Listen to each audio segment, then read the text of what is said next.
was focusing on an optimisation process. The Ordnance Survey is a significant customer of ours, and we were called upon to look at a process that had been running for some time, because there was a considerable amount of work that was about to happen. So I'll set the scene a little bit. I'll give you a little bit of an overview of who the Ordnance Survey are. I'll also focus on the actual application, the tool set, referred to as the object editor adapter for this example.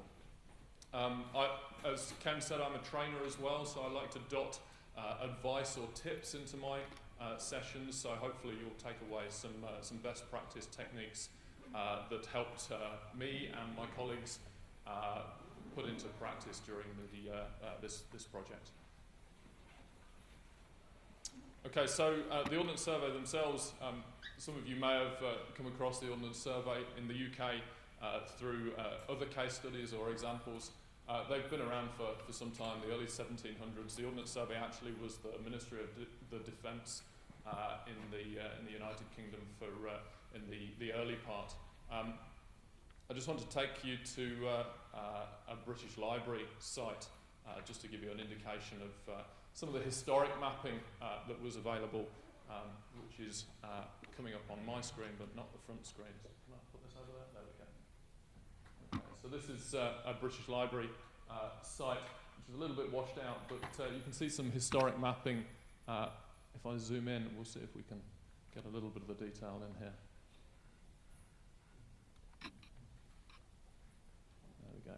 So this is St Michael's Mount in Cornwall. A raster overlaid on more traditional Google mapping. You can see here these installations here, A, B, and C.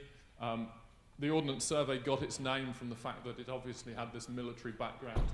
These are ordnance installations, in this case, different types of weapon, 2 24-pounders, 11 4-pounders, 7 4-pounders sitting on the coastline there, protecting the coastline. So that's a little bit of the history of the Ordnance Survey, where they came from, and the reason why they exist. More modern day, let's see if we can get the transition, there we go. More modern day, the Ordnance Survey is a self-financing part of the UK government. It's a little bit of an interesting division of the government. It has to be profitable, and they are to the tune of 120 million a year in terms of turnover. So it's a really interesting organisation that has a huge and very rich set of base mapping covering the country of England, Scotland and Wales. There is a fundamental capability that underpins all of the Ordnance Survey's mapping, and it's referred to internally as GDMS. It's the Geospatial Data Management System. That environment is the solution from which all of the data sets that the Ordnance Survey produces are derived and how they're managed. It includes a number of software packages that allow automated data validation, and it's a complete product development platform. Some of the numbers are quite fascinating actually in terms of volume. There are over 650 editors of that environment affecting the base map in the United Kingdom. Some of those are contractors, many of those are internal staff. There's over 500 million features in that data set. And over 4,000 data maintenance jobs are run every day. And what we'll come to in a short while is that's one FME Workspace running 4,000 times a day. So it's a pretty significant undertaking. This is the system architecture. I can make it look a little bit better by putting a little bit of a colour wash on there. Essentially, this is the Ordnance Survey's main database environment, Maya. It's a large Oracle environment, and it has quite a lot of transaction management that sits over the top of that environment. And the area that we were focusing on is this piece here, which is literally the checkout procedure. So getting data out of the database schema, moving it into GML in order to then transfer the schema to the desktop client and the web mapping client for editing and managing that data. This object editor adapter on the left moved data from the GML input to an Esri personal geodatabase in this environment for the object editor's capability and editing suite.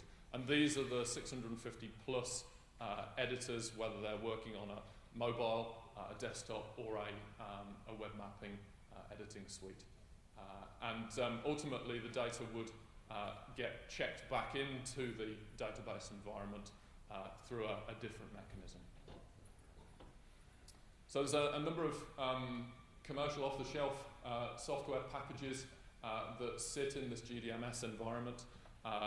We obviously have some of our technology in there. There's a significant chunk of Safe Software's technology in there as well as that from a number of other significant providers.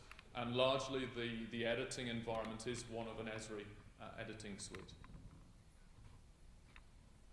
So the routine itself, the object editor adapter, was all about taking the GML schema and moving it to this personal geodatabase. This is the environment within which the schema mapping happened, and that's an FME process. The reason why we were brought on board to look at carrying out this project is that the original process that, as I mentioned, runs quite happily in production, and it runs every day and many times a day. This process was opened up by members of the Ordnance Survey to review it because there are a significant number of schema changes happening to the base mapping data set right now. A number of new products are being introduced to the Ordnance Survey's portfolio, which means that the underlying database environment and data environment needed to be revised. Some schema changes needed to happen. This process was written in 2009 by a third-party contractor, and it's reasonably large, as you'll see in a few moments. So the main reason was to bring in-house the understanding of the process. That was the number one requirement. The second requirement was to upgrade it. A lot has changed, actually, in those few years in FME capabilities, which means that there are a lot of capabilities for efficiency savings that could be moved into that process. And thirdly, actually, whilst it wasn't a very important part of the process, as I said, this environment runs in production quite happily. A knock-on effect of this work should be that hopefully we'd make it go faster, be more performant. Obviously, if we went the other way, then that would be a little bit of a disaster. So there definitely is a concept of it, if it ain't broke, don't fix it. It was quite a nervous undertaking to consider looking at this the first time I opened the workspace. And the reason for it is that that's what it looked like. That's 3 screen grabs stitched together. If any of you have been on an FME training and seen the workspace of horrors, that this was sort of in that category, really. The fascinating things for me as a fairly long time FME user is that I'd never seen a 60 megabyte FMW file before. It took the best part of 3 minutes to open the workspace. The first time I did it, I thought that something horrendous had happened on my machine, but it just hung. So those of you who've used FME in any serious anger will know that you struggle to get a few hundred kilobytes of an FMW file. Essentially, it's a text file. So there was quite a few lines of code, machine code in that workspace, a reasonable number of transformers, and the volume made me a bit nervous, and the one thing that I wanted to do initially was to make sure that I could chart and audit the content of the workflow.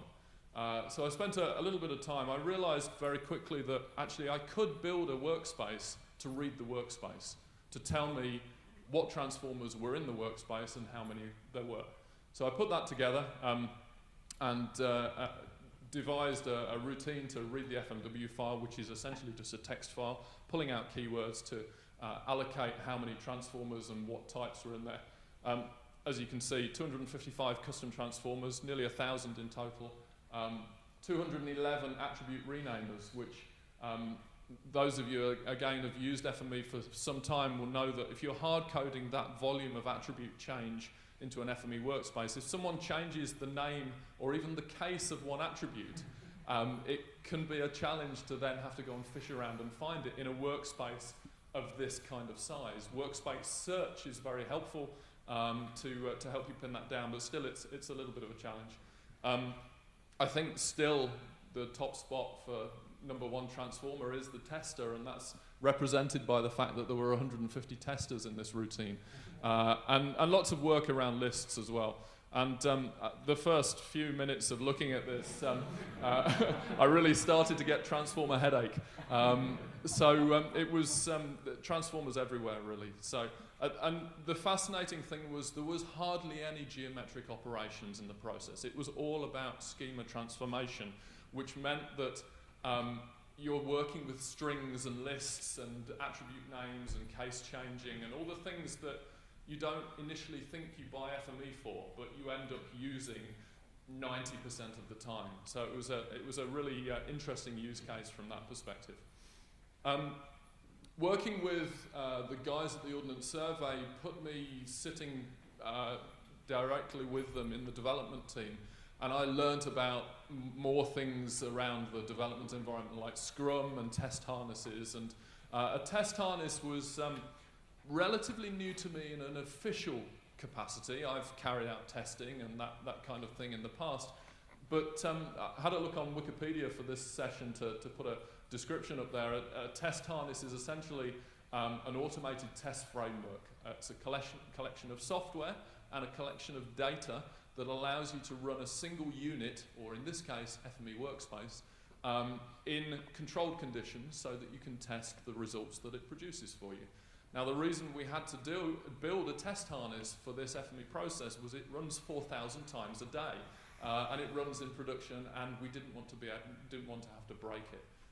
That would be another disaster, really.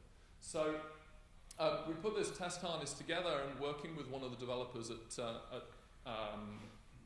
the Ordnance Survey meant that it very quickly became obvious that actually, if we had a piece of the original GML with a few features in it, we could put all the different feature types into a set of GML data that we could use, and we could pass that through. Let's just move this on. We could pass that through the old FME Workspace and produce the output. And it became obvious that then we could do the same through the new process and produce some more output. And you might see where this is going, but the test harness was an FME process to test the FME process. So we had another process that was run via a spreadsheet with a workspace runner. So all of the tests that we wanted to run were in the spreadsheet. Reading, defining which files and which workspace and which tests we wanted to iterate through. Tagging yes, no into the spreadsheet depending on the test we wanted to run. We ran them, pulled in the data from the old environment, the new environment, ran them through a change detector and spat out a spreadsheet so that when Andy at the Ordnance Survey had run my new process, run his sample data through my new process, he could send me a spreadsheet that says, Dave, you've broken it, but these are the bits that you need to fix. So it was a really unique working relationship that we had where I could email him and I could get an email back by return to tell me what I'd done wrong, or I sort of dreaded that return email, actually. So it was nice to know that we had a nice sort of foolproof method to help us really see the wood for the trees, because we had to do this iterative testing as we built the process from scratch. Some of the things that we started to employ in this process, dynamic schema is a really useful capability. Those of you who've come across the Evangelist articles, it's a little bit difficult for you to see at the back perhaps, but FME Evangelist article number 54 has a really good write-up on dynamic schemas. Dynamic schema is all about the ability for the input and the output to be able to work dynamically, in that the writer doesn't need to know what the schema is of the input at runtime.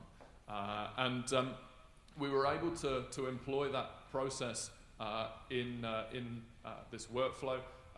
In FME 2009, when this process was built, it didn't really exist properly, dynamic capabilities, so it was something that we could couple into this process. This was just a snippet of the workflow, and this is the kind of thing that we had to contend with, the same data going to different parts of the workflow. Little nodes in here and connection points where the feature went off. In order to work out where this was connected, I literally had to click on a link, zoom out to the full extent, and find the little square in the other part of the workflow to see where it was hooked up to. Or hover my cursor over it and get some tooltips back. And we could go from this scenario to this one, and the magic transformer is the feature type extractor, because it literally tags every feature with where it came from. So that one transformer is a real valuable asset to understand where data's come from, so that later on you can find out where it came from and perhaps split it out again or classify it into groups. Reducing transformer usage and duplication was another challenge. As you start, and I was always very guilty of this in the early days as well, you build an FME workspace, you get a bit to work, and you copy it and you paste it down into another part of the workspace, and that's entirely okay to do. It just means that you can end up with a workspace with 943 transformers in it quite quickly. So you can see that this workflow is a screen grab of exactly that part, where we're exploding a list, renaming some attributes and creating an attribute. And the only bit of this that's unique is that we're creating an attribute in here with a different attribute for each workflow. But this section here is a constant. It's the same in all three streams. So using that dynamic option that we saw a moment ago, we can help by forcing features down one pipeline through individual transformers. And in this case, like operations can be carried out on individual features. So there was an attribute that featured on quite a lot of the feature classes, the feature types, called level, to indicate the height of a feature, whether it was above ground, on the surface, or below ground. And there were 21 case changer transformers dotted around the workspace that all uppercase the level attribute. Well, if you can pass all those features through one pipeline, you only need one of those transformers to do that job. And there was a lot of that kind of capability in the workflow that we could put in place. Simple things as well. The person who put this together clearly liked Python. And that, whilst Python is an incredibly powerful capability, it's important to consider using external tool sets wisely, because it is essentially a dependency, and changes in Python capabilities over the years has meant that some workspaces have a dependency on the libraries that are being used. And I wanted to make sure that this workspace had as few opportunities to break in the future as possible. So simple things that were put in place, 69 custom transformers with a bit of Python, took that date, which as you can see is the year hyphen month hyphen day, and removed the hyphens. And there's a single transformer called a string replacer that can be used to do that. So if FME's got that capability, then you may as well use that. It seems like a simple thing, but certainly when you're a developer coming up building a workspace, you'll use the language and the capability that you're familiar with. So it's fine to do, but there are more dedicated ways in this capability. So this kind of workflow where you can see the three incoming feature types, with each feature having areas being built and calculated, can, using that dynamic reader, be forced down this pipeline, have their layer name tagged onto them using the feature type extractor, and then they can ultimately be split out using perhaps a feature type filter or an attribute filter later on in the workflow to then go to the target format and the right feature class. Custom transformers, well, you saw originally that there was about 255 of these things dotted around, and when I dug into them in a little bit more detail, it turned out that they were largely the same transformer that had been slightly adapted each time. and it was all around lists. If you haven't come across a custom transformer before, they look green or cyan in colour, and they're essentially a container for other transformers. It's like having another workspace embedded inside your workspace. You can use them to tidy up a workflow, but more importantly, to share with other individuals in your organisation. You can export them as an FMX file and allow you to share them. And the FME store introduced in FME 2012, really, if you haven't looked at the FME store, there's another 130 transformers sitting in the FME store to go and have a look at. Now, we probably don't need any more than we've already got, but believe me that some of the ones that are in there are extremely valuable. There's a few to take a look at, but the URL there is fmestore.safe.com. And there's a lot of change happened recently to the FME stores, to custom transformers actually, to give them a little bit more ease of use, to be able to manage attributes on the way in and out. These are just some of the custom transformers that OneSpatial have made available for percentage overlap and for message logging. Again, go and have a look at FME Evangelist Article 121. It's a very useful document on custom transformers to go and take a look at. Custom transformers that were used in this workflow, as I say, were just 14 unique transformers that did largely the same thing. The database target had constraints on it that meant that it wouldn't accept null values. So a lot of the attributes, or a lot of the custom transformers essentially searched for attributes that contain null values and then physically removed the attribute itself to make sure that it didn't get loaded into the target and then fail the constraint.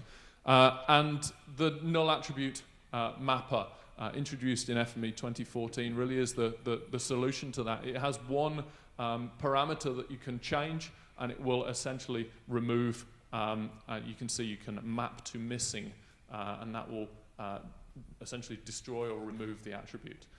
So it's a bit of a big deal how FME 2014 can now manage and work with nulls, perhaps how we'd like it to have always done it, but that's perhaps another story. Schema mapping, well, this was the big win, really. 211 attribute renamers with hard-coded attribute names, mapping from one attribute to another. You can see here that we have an attribute called feature reference, which needs to be mapped to an attribute called feature ID. And the challenge here was that feature ID appeared on every feature class that was coming into the workflow. So there was probably the best part of 70 transformers that changed that attribute value.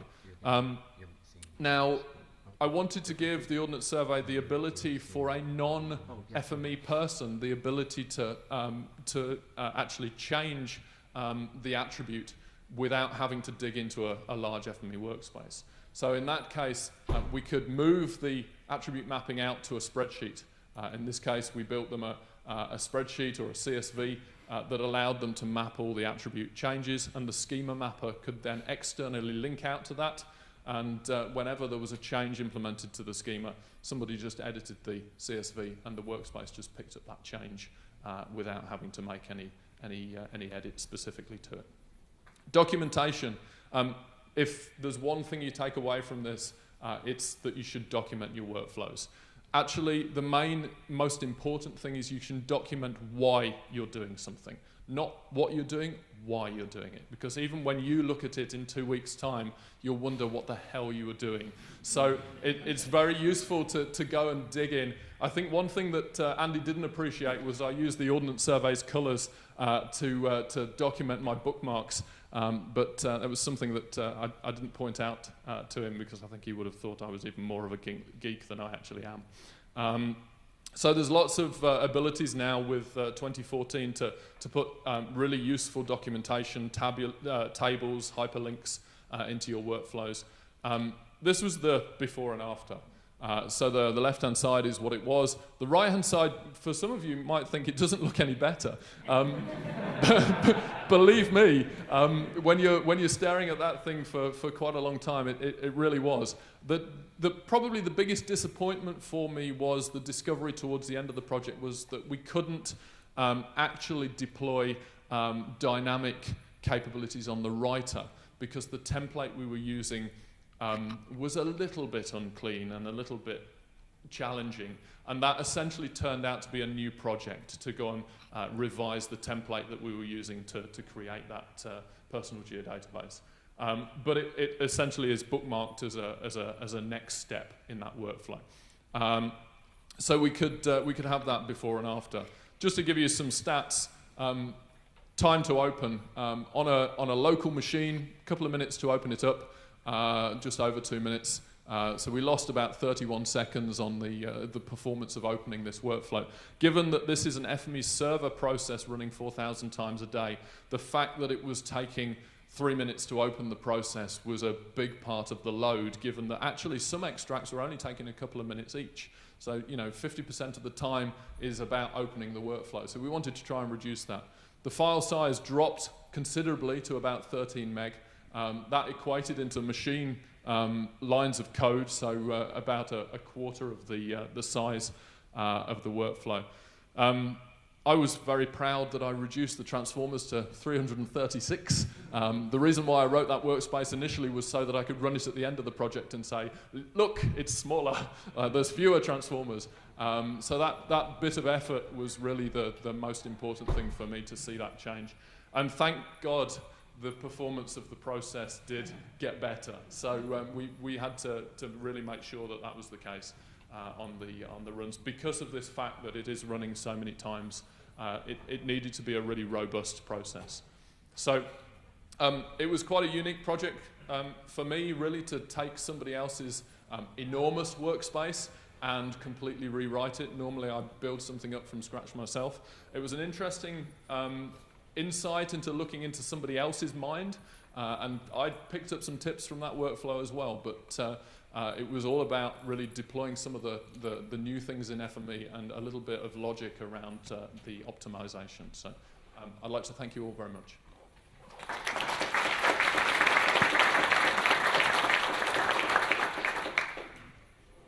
Thanks, David. That's to me, that's a really interesting case study because it's an organization where the use of FME is very mature.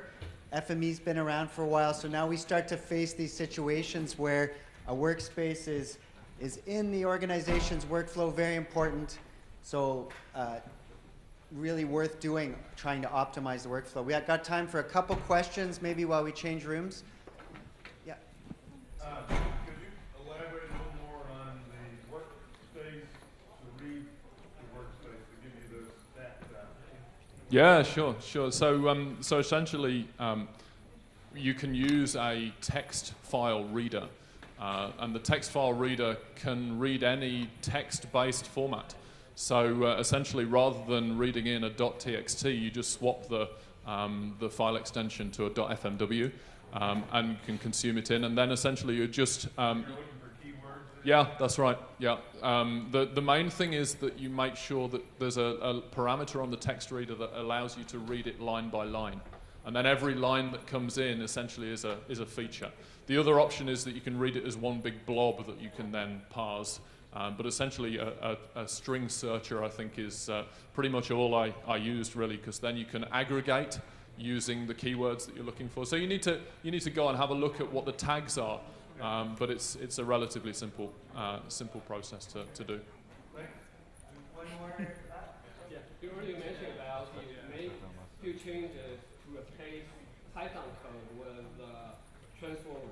Yes. So based on your experience, what are scenarios where Python is really needed?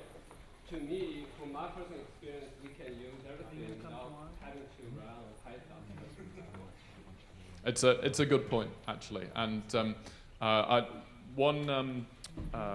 Jeff from Luxembourg, I think, I saw one of long-time users of FME a few years ago tweeted that if you know FME and you know Python, you don't need to know anything else, and I think that summed it up to me. Actually, I'm not a Python person. I probably sit in with you, actually. I think that most things can be done with FME, but I'm increasingly finding that to be able to understand the capabilities of Python, to be able to call third-party applications, or to be able to link to other environments, or to upload or create folder structures or upload to an FTP site after a process, it's usually, Python is very handy for before workspace steps and after workspace steps. But I think it helps that if you know Python and you don't know FME, you could have a reader and a writer and a Python caller in the middle and put your Python code into it. And you know, all you're using FME for is the translation. So it's just it's another tool to consider using within the workflow. Thank you.